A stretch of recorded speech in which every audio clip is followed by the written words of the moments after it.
And this is not only with the minorities, it's even with the majorities. I think members of the Kikuyu community, my father used to work with the railways, and I remember that in the railway lines, there were no Kikuyus who worked with the railways at that time. For the simple reason that during the colonial time, 1952s and above, during the emergency time, it was colonial policy that Kikuyus were not supposed to be employed in any sensitive installations like police, like army, like railways, like posta, and the rest of it. That is historical fact. Now you may laugh, but it had consequences. I mean, the older people will tell you that. There was and some of these things we have to be able to address them. It is unacceptable that in 1992, 1997, and 2008, there are people who lost their lives. They were killed for no other reason except that they were Kikuyus, or they were Kalenjins, or they were Luos.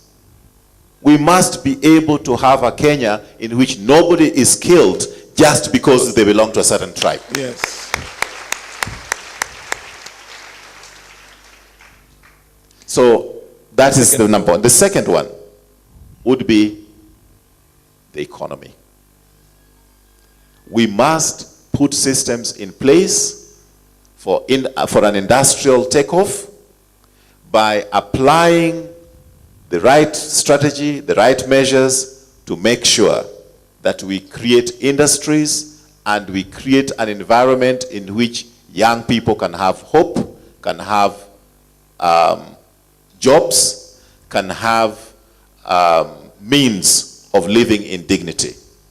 And I'm saying this not because I want to sound nice to young people. In fact, the party which we call POA, Party of Action, is not that we are targeting the youth. No. 71% of the Kenyan population is below 35. 80% is below 40. So when I want to talk to the youth, to the young people, I'm not talking to the young people because it is politically correct to do so. I'm talking to the young people because this country is young. Amen. Amen. Amen. And because this country is young, we must have a focus on the young people. Any good parent knows that as a parent, where you're going to live, how you're going to organize your life, should rotate around what is in the best interest of your children. That is as a family.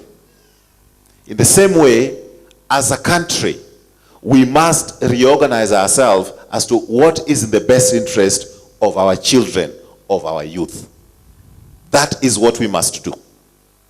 So that even in allocation of resources, we should allocate resources in a way that will ensure that our young people are taken care of. And I'll just give you a simple example. This year,